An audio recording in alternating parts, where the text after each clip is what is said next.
warahmatullahi wabarakatuh. Waalaikumsalam warahmatullahi wabarakatuh. Gimana teman-teman kabarnya? Alhamdulillah baik.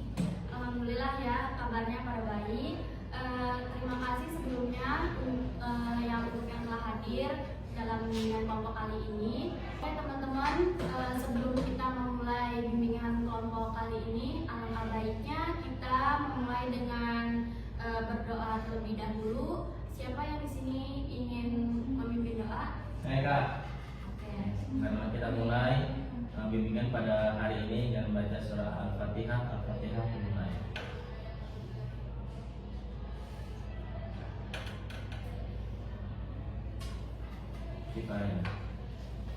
Langsung aja, berdoa telah selesai. Sekarang kita mengadakan game ya, supaya dalam bimbingan kelompok kali ini kita semua merasakan rileks dan gak tegang nih ya teman-teman. Ya, jadi sekarang perkenalan nih supaya kita dalam bimbingan kelompok itu tidak canggung. Tak kenal maka tak sayang ya, supaya kita dekat dan supaya enak dalam membahas tema-tema nantinya. Jadi gini teman-teman, perkenalannya itu kayak gini, tepuk tangan. Contoh ini ya, nama saya Ara, hobi saya makan, begitu ya teman-teman. Oke, tepuk tangannya bareng-bareng ya, biar rame gitu. Dimulai dari kakak ini. Oke, 1, 2, 3. Nama saya Olive. Hobi saya belajar. Nama saya Arfa. Hobi saya menulis. Nama saya Reza. Hobi saya menggambar. Nama saya Siti. Hobi saya nonton. Nama saya Sakira. Hobi saya memasak. Nama saya Hasna. Hobi saya jajan. Nama saya Ulan. Hobi saya melukis. Oke, sudah selesai ya. Sekarang nih untuk pengulangan biar supaya saling kenal lagi, coba tadi kakak Arfa, ini namanya siapa? Kakak Sakira. Jadi hobinya apa? Hobinya masak. Tadi kakak ini nama ini siapa? Namanya Oli. Oke. Tadi hobinya ini apa? Aduh, apa ya tadi ya hobinya? Nggak, hobinya nulis bukan? Salah. Ya. Terus apa? Belajar ya? Iya. Keren banget ya karena hobinya belajar. Dan ya pokoknya kalian keren semua. Oke, udah relax kan semuanya?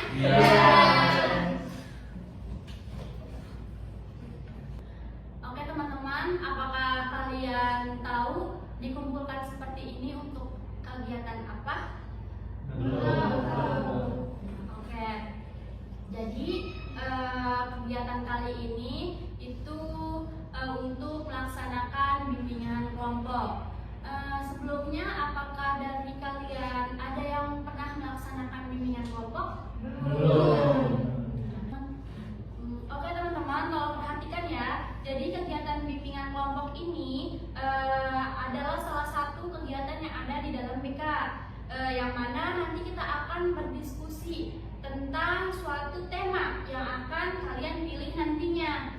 Apa yang ada di dalam diri kalian seperti minat, potensi, bakat. Nah, supaya semuanya tuh berjalan dengan optimal gitu tuh. Nah, tujuan dari kegiatan ini yaitu agar berkembangnya potensi ya di diri kalian. Kemudian berani menyampaikan pendapat, ide atau ide kalian gitu di depan umum.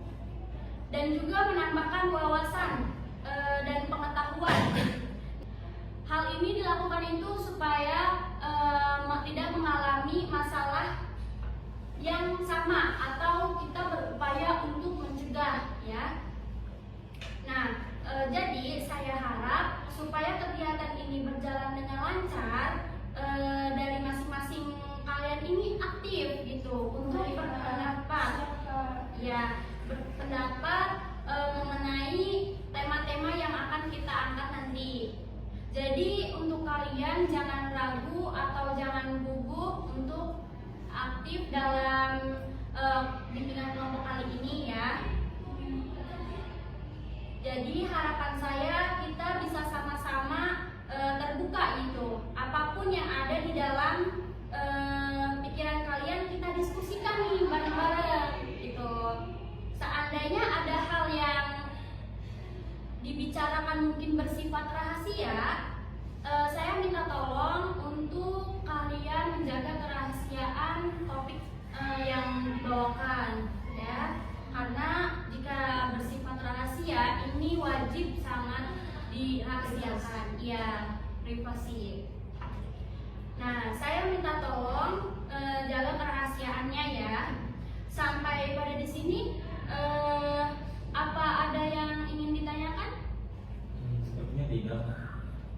Oke, jika tidak ada yang ditanyakan, langsung aja saya akan memberikan tema atau topik di dalam bimbingan kelompok kali ini. Nah, sebelumnya saya menjelaskan bimbingan kelompok ini terdapat 2 topik. Yang pertama ada topik tugas dan yang kedua ada topik bebas.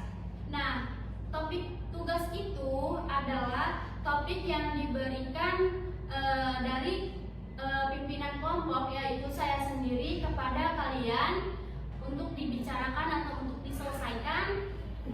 Nah, kalau topik bebas itu yang dibawakan oleh atau yang disarankan oleh kalian sebagai anggota kelompok. Jadi teman-teman kali ini untuk bimbingan kelompok ingin topik apa? Tugas atau bebas? Bebas saja Kak. Bebas kalian. Oh, bebas. Oke. Berhubung kalian pada ingin topik bebas, jadi siapa yang ingin mengajukan topiknya? Saya kan saya. Saya Oke. Kakak ini topik apa yang ingin dibicarakan? Saya pengen bahas topik pelecehan anak. Pelecehan lah pokoknya. Pelecehan. Oke. Topik yang kedua apa? saya mau membahas tentang korupsi di Indonesia. Oke, korupsi. Yang ketiga? Saya mau bahas tentang perselingkuhan. Oke, perselingkuhan. Yang keempat?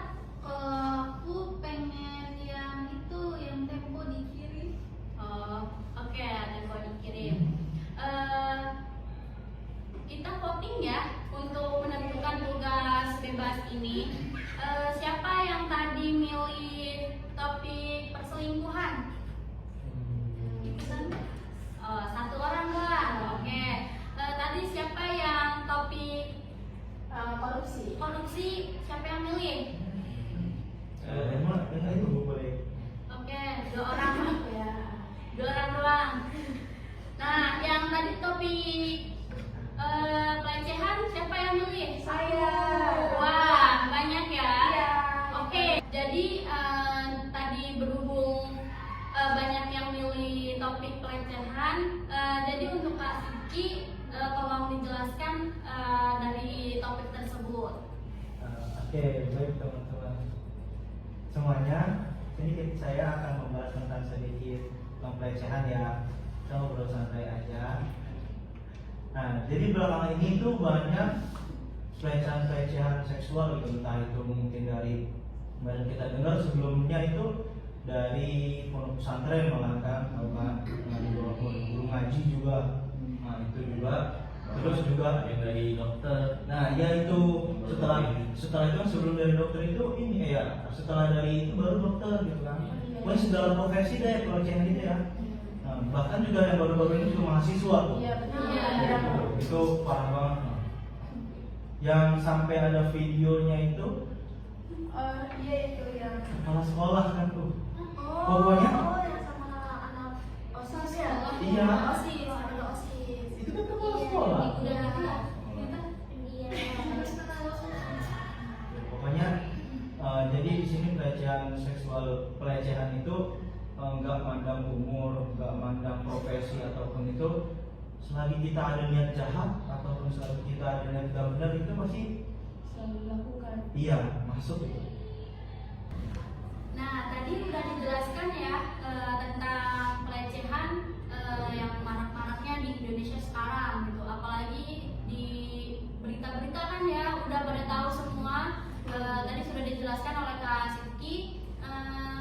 Sekarang apa ada yang ingin berargumen?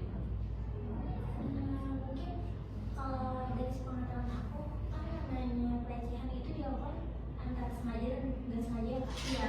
Nah pasti itu ada yang namanya nafsu, kita nggak bisa nentuin kan kalau laki-laki itu bisa ditahan atau enggak. Terus kalau misalnya kayak gitu tuh gimana ya Kak, buat cara biar kita menghindari lagi dari hawa nafsu laki-laki yang besar, karena kan kita nggak bisa nahan hawa nafsu laki-laki, gimana? Kalau menurut aku sih ya, hawa nafsu laki-laki itu nggak bisa ditebak kan, nggak bisa ditebak dan nggak tahu kapan munculnya. Nah, di zaman sekarang itu mau semenutup apapun perempuan ya, mau kita bercadar ataupun pokoknya tertutup apapun kita, kalau misalkan dari pihak laki-lakinya sendiri itu udah ada hawa nafsu dan niat jahat, itu pasti akan dilakukan aja gitu. Jadi gimana ya, mau kita senutup apapun tuh kalau misalkan dari laki-lakinya itu udah ada niat jahat, udah ada hawa nafsu yang tinggi, itu bakal kita dilakuin. Iya, betul. Bagus tadi argumen dari Kakak Hasna sama Kakak Bulan. Apa ada yang ingin berargumen lagi? Nah, kan kalau misalnya tadi kan kita udah tahu ya namanya pelecehan itu bisa datang kapan aja. Kalau menurut aku kita juga sebagai perempuan harus bisa menjaga diri kita gitu. Kalau misalnya emang kita gak bisa apa ya merangi mereka secara fisik, kita punya kayak misalnya kayak botol spray yang isinya garam atau apa tuh. Nah, iya, jadi kalau misalnya mereka itu kan kita bisa nyemprotin matanya gitu, atau ya Sebisa mungkin ya, sebisa mungkin jadi wanita itu harus bisa menjaga. Iya. Oke, bagus. Lanjut. Ada yang berargumen lagi? Ya, solusinya misalnya kalau itu ya benar-benar yang paham agama, maksudnya agama kita kan agama Islam. Kalau kita udah benar-benar pahamin gitu Islam itu kan udah ada dijelasin kan biar dia lah kalau di zina apa sih yang mendekati zina itu gitu. Iya, lebih iman yang kuat gitu ya. Iya. Tapi sekarang kayaknya nggak mandang dia yang paham agama atau enggak deh. Itu kan banyak juga ustaz atau kan lagi viral juga, ada yang pernah viral tuh, ada film juga kan yang sekarang lagi viral kayak gitu. Iya, berarti sekarang itu kayak kalau mandang agama juga belum tentu dia nggak bakal melecehkan atau berbuat sesuatu yang buruk juga kan. Iya. Kan kita berarti itu memandangnya itu dia berpeci kopi atau apa gitu dia kita gitu. Kita langsung statement kita kayak ini paham agama nih Ustaz nih kayak gitu. Tapi kalau misalnya kita pernah nonton film Kodrat nggak? Pernah. Nah itu si Kodrat itu ini apa namanya paham agama tapi dia kayak orang gitu ya. Nah, kayak gitu. Salah jalan. Nah, jadi kalau masalah kalau udah paham agama itu kan memang dari hati seorang urusan kita nggak tahu misalnya. tapi kadang bingung gak sih yang biasanya ngawalin pelecehan itu kan laki-laki kan, sedangkan kayak kita pernah dengar gak sih kalau misalnya nafsu yang paling banyak tuh di perempuan. Jadi ibaratkan perempuan itu punya 4 nafsu, 1 pikiran. Nah sedangkan kalau laki-laki tuh satu nafsu 4 pikiran. Tapi kenapa gitu ya, perempuan yang 1 pikiran doang kita bisa kendaliin gitu, tapi kenapa laki-laki yang pikirannya 4 gak bisa ngendaliin 1 nafsu? Mungkin laki-laki kalau nafsunya udah terpenuhi, udah cukup itu doang, hanya itu aja. Bedanya dengan perempuan nggak ada cukupnya. Misalkan hawa nafsunya emang lebih banyak perempuan, cuman perempuan harus gimana ya cara memenuhi perempuan tuh kayak tetap kurang. Tapi kalau laki-laki sudah memenuhi, ya terpenuhi nafsunya dia. Misalkan nafsu makan gitu ya. Iya, nafsu makan. Tuh lapar nih. Nah, sama udah selesai. Kalau cewek pengen jajan lagi. Iya. Beda sama cowok gitu. Iya, betul. Nah, betul sekali teman-teman argumen yang telah disampaikan tadi. Tapi kalau kalian tahu kenapa sih di Indonesia ini perselingkuhan itu bisa heboh di dunia maya gitu? Karena viral, karena mungkin ada yang masuk kasus itu dengan polisian jadi viral, atau karena dia salah satu dari korban, salah satu dari yang aktif dari sosmed seperti itu. Oke teman-teman, tadi bagus untuk argumen yang telah disampaikan. Nah selanjutnya kenapa sih sekarang bisa viral gitu tentang kasus pelecehan tersebut? Ada yang ingin bertanggapan? Ya, mungkin kalau tidak viral dulu ya bakalan up itu apa namanya berita soal video itu. Mungkin Juga sampai membajak. Iya, Mungkin benar. juga karena yang memviralkan itu memiliki akun yang followersnya lumayan banyak. Memberikan dampak yang cukup luas. Tapi gak juga sih, tergantung kasusnya apa. Kalau misalnya viral, tau gak sih kayak video kemarin yang katanya dia kena pelecehan seksual di ini, di stasiun. Oh iya. Ya kan? Oh. Nah, itu sebenarnya kalau misalnya kita lihat, kalau dari followersnya dia gak banyak. Cuman karena emang suatu kasusnya emang harus dikulik ya kan, kita juga tahu lah netizen Indonesia mana kasus yang harus dikulik, yang enggak gitu kan. Kan itu juga si penumpangnya bilang, saya udah coba bilang ke bagian stasiunnya mau apa lihat, Lapor, mau ya. lapor gitu, Dicari dicari bukti. terus kata si itu apa yang dari stasiunnya harus ke stasiun Juanda ya. Juanda harus ke pusatnya. Nah, iya itu kan kayak dipersulit gitu kan, padahal Lagi situasi yang ini ya, Iya. tapi masih juga terus kan, harusnya akhirnya ditangani. akhirnya setelah video itu tersebar di media sosial, langsung kan dari pihak stasiunnya langsung kayak langsung dipermudah, langsung cepet dicepetin gitu.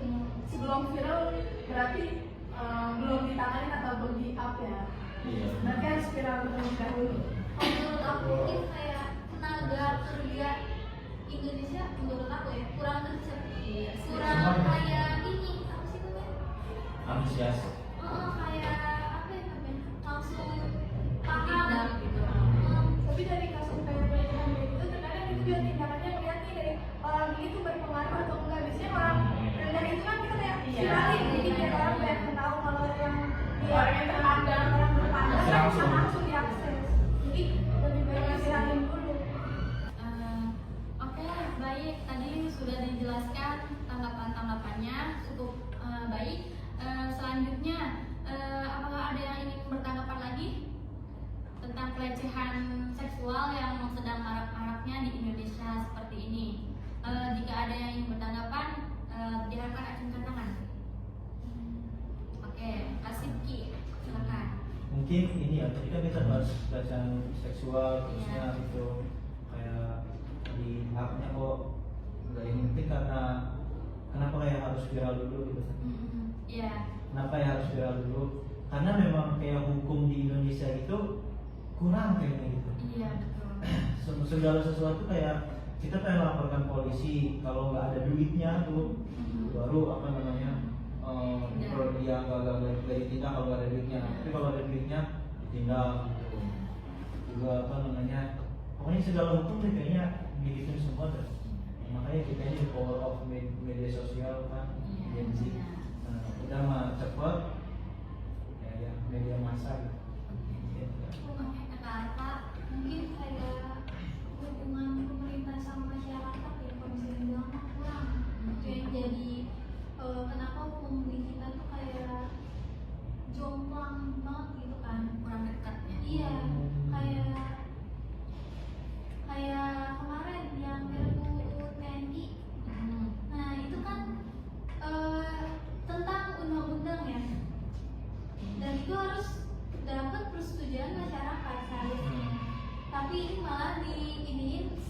tersembunyi, dan disahkannya juga padahal itu udah banyak ya yang demo, tetap aja disahkan. Makanya, saya ingin menambahkan bahkan adanya ketimpangan keadilan di dalam masyarakat. Misalkan ya sering disebutkan adanya kita yang disebut kelas rendahan sama kelas atas, kemudian kita ketika menyampaikan suatu aspirasi seringnya tidak didengar karena dilihat dari status kita. Tapi kalau misalkan artis, influencer, mereka menyampaikan di sosial media ataupun orang-orang yang memiliki absolute power, pasti sering didengar gitu. Bahkan sekalipun itu yang statementnya yang kurang enak didengar bagi masyarakat lainnya. Kayaknya ketimpangan keadilan itu sangat benar-benar nyata di Indonesia. Oke, bagus tanggapannya. Ada yang ingin ditambahkan lagi? Aku mau nanggapin, oke. Aku kurang setuju ya sama yang dikatain sama Kak Reza tadi. Kan katanya influencer ataupun public figure bisa lebih didengar gitu. Iya. Kalau menurut aku lebih powernya tuh ke yang punya kekuasaan wewenang duit gitu Kak. Kayak kita contoh yang Laura itu, Laura kan dia influencer juga, dia deket sama banyak artis-artis ternama, public figure. Tapi kalau misalnya wewenang dia di hukumnya nggak ada, itu agak susah. Oke, baik tanggapannya. Ada yang ingin bertanggapan lagi? Enggak. Kenapa ya di samping hawa nafsu laki-laki itu bisa muncul di mana dan apa saja, terus juga tadi hukum yang diterapkan itu kurang berlaku ya, kurang kuat.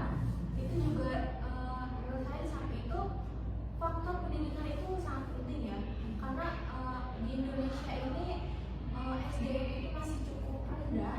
Jadi kayak masalah pelecehan ini, ilmu pelecehan ini, jadi kurang orang-orang Indonesia ini kurang begitu paham gitu loh.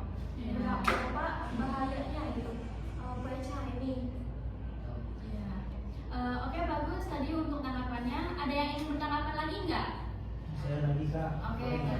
Oke, boleh.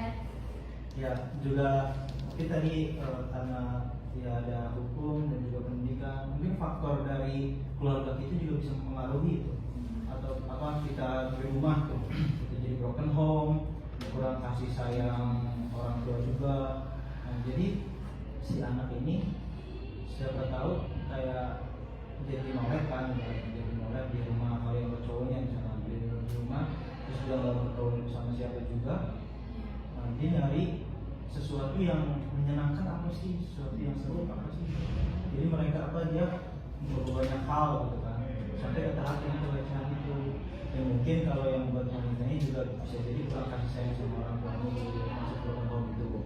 Jadi dia ketika mengalami itu ya terkadang ada yang menerima, ada yang enggak. Oke, bagus untuk tanggapannya. Saya Kak menambahkan, tadi kan sebelumnya ada faktor juga karena keluarga ya. Iya. Mungkin ada beberapa anak yang merasa kesepian atau dia haus kasih sayang ya.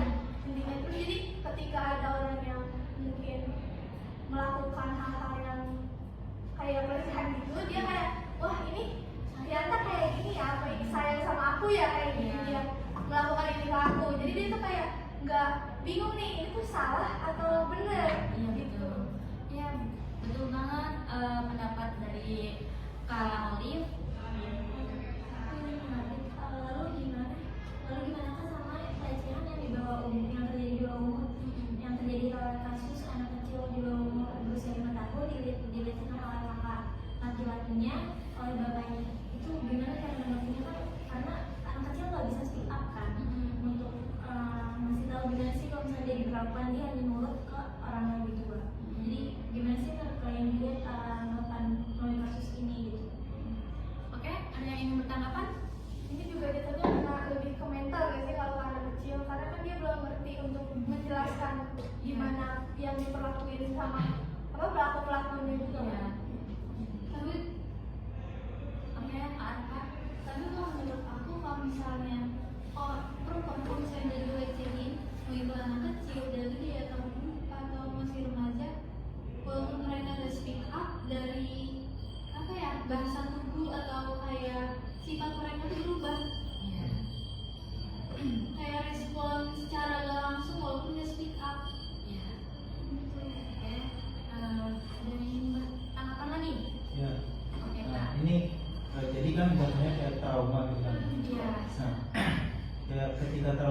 dia menganggap itu bahwa padahal kan dia nggak salah karena dilecehkan. Nah, dia menganggap dia udah dosa besar gitu. Ya, akhirnya dia mau nggak sih sama saya gitu? Iya. Iya, merasa kotor banget gitu. Ada yang mau nggak sih sama saya udah kayak gini, udah merasa hina gitu. Padahal itu bukan salah mereka kan. Itu menurut kalian itu gimana? Kan sama cewek ibaratnya kan ya. Itu menurut kalian itu kalian harus gimana? Menurut aku ya, kayak dirangkul aja dirangkul. Jadi kayak diyakini kalau misalnya itu bukan salah kamu, ini tuh dari salah orang yang ngelecehin kamu. Jadi kita tuh nggak ada salah. Pokoknya dirangkul, diajak sosialisasi, diajak keluar. Jangan sampai orang itu merasa sendiri, merasa nggak merasa ditinggalin gitu sama orang sekitarnya. Jadi harus kita ajak bersosialisasi aja sih. Iya gitu. Kalau menurut kalian tadi kayak misalnya seseorang yang dilecehin, dia bukannya dapat dukungan, malah dapat apa ya, jarak, kayak dijauhin gitu sama orang-orang sekitar. Itu malah bisa bikin yang perempuan yang dilecehin ini makin stres. Dia aja dilecehin udah stres, dimana kalau misalnya dijauhin gitu kan, jadi dia yang awalnya aduh saya ini udah ngapain saya hidup, saya juga udah kotor kayak gini gitu kan. Terus dengan orang-orang yang jauhin dia ngerasa kayaknya oh kayaknya hidup saya emang udah nggak bisa saya lanjutin lagi gitu. Iya. Jadi menambahkan lagi ya, mungkin dari yang pemikiran orang yang dilecehkan itu takut kayak dibully sama teman-temannya, jadi dia ngedon dirinya itu kayak apa ya, oh iya udah di kayak gini gue pasti gue punya teman gue juga gak ada. Mungkin dari situ dia takut, dari ketakutan dirinya itu makanya nggak mau speak up dengan teman dekatnya atau orang tuanya, bahkan kayak keluarganya pun sampai privasi banget gitu, dengan rasa takut yang tadi lah gitu, takut jadi dijauhi atau dibully atau stres dipendam sendiri, maka ya kayak gitu mungkin. Oke, apa? Mungkin salah satu faktor yang perempuan gak mau speak up tuh kalau misalnya dia cerita ke keluarga, misalnya ke ayah, nanti ayahnya tuh ngerasa gagal jadi ayah. Nah dari situ kayak dia ngerasa ayah saya sedih, ayah saya ngerasa gagal jadi ayah karena anak perempuannya dilecehin sama orang. Jadi ada sebagian perempuan yang lebih memilih untuk menutup daripada melihat kekecewaan orang tuanya. Ya. Ada yang ingin bertambah lagi? Oke. Kalau lanjut. Selain itu kan, selain kayak aku akhirnya ngerasa gagal jadi ayah, di samping itu kenapa para perempuan yang menjadi korban pelecehan itu untuk takut untuk berspeak up, untuk berbicara kepada orang lain, itu salah satunya juga karena kalau misalnya kita speak up itu terkadang ya dari lingkungan kita sendiri itu kayak kenapa nggak teriak, kenapa nggak berontak gitu kan, malah yang disalahin itu malah yang di pojok-pojoknya itu malah dari pihak korbannya, malah bukan dari pelakunya, dari pelaku pelecehannya. Menurut kalian itu tuh tanggapan kalian tuh gimana sih tentang statement itu tuh gimana? Ada yang ingin bertambah? Oke, Kak Olive. Kalau kita udah di posisi yang misalnya sedang dilecehkan gitu ya, kan kita kayak kalau orang bilang kenapa nggak teriak, kenapa nggak minta tolong atau yang lain-lainnya. Tapi kan di situ posisinya kita kalau misalnya udah ada di posisi itu, kita tuh nggak bisa ngapa-ngapain lah, jadinya kayak nge-freeze gitu, bingung mau bertindak apa. Kalau misalnya aku teriak bakal terjadi kan sesuatu sama aku nih, yang si pelakunya ini bakal ngapain aku lebih parah atau enggak gitu. Ya, bagus untuk tanggapannya.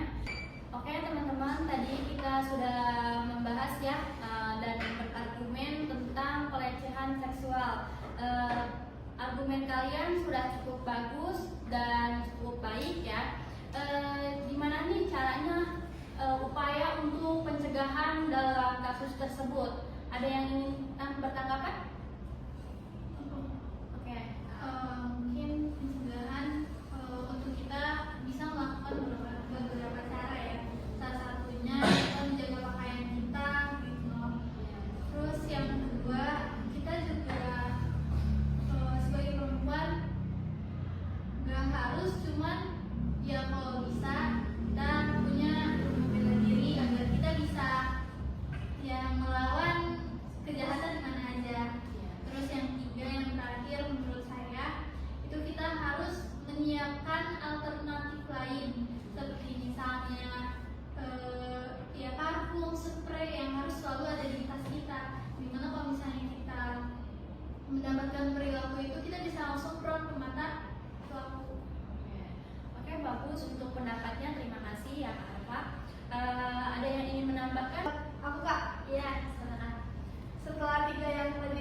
Arfa, satu lagi yang aku tambahin yaitu kita juga harus mempunyai prinsip dalam diri kita sendiri.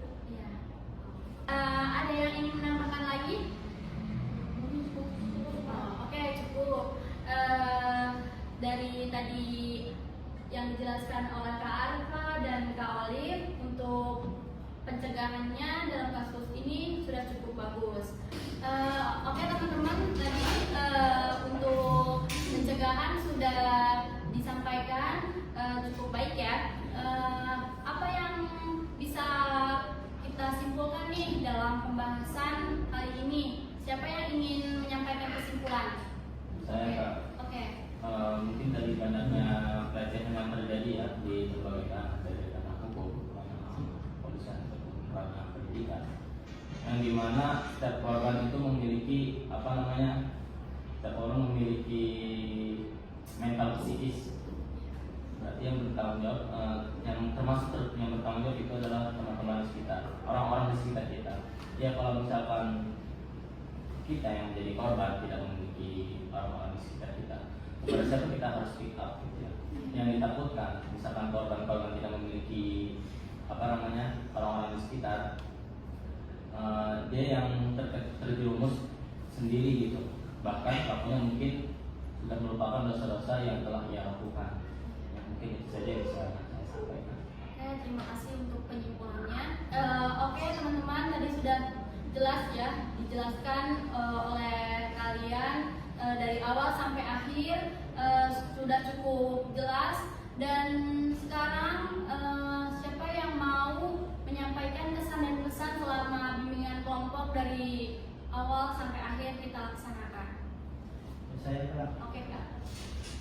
Ya, pesan yang bisa saya ambil dari diskusi kelompok ini, saya bisa mengetahui tentang apa itu pelecehan seksual. Ternyata pelecehan seksual itu tidak hanya menyangkut satu ranah, itu menyangkut berbagai ranah, dari mulai artis, kiai, bahkan segala kiai, polisi, dan juga dosen, dokter, dan lain sebagainya.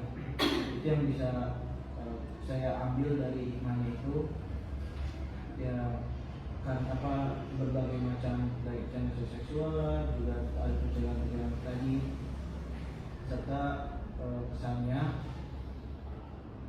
mengikuti ini saya mendapatkan banyak ilmu tentang pelecehan seksual ini, karena kita lagi bahas pelecehan seksual itu ilmu pelecehan seksual ini tidak pernah diajarkan di jenjang sekolahan, bahkan sampai ke perkuliahan,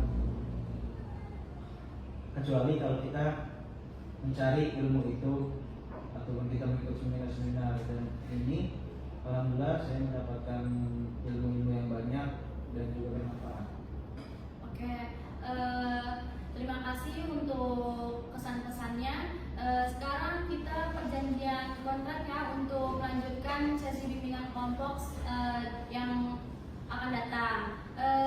Kalian ingin di hari apa dan tanggal berapa dan jam berapa? Ini Kak, di hari Senin tanggal 21 di jam 2 siang.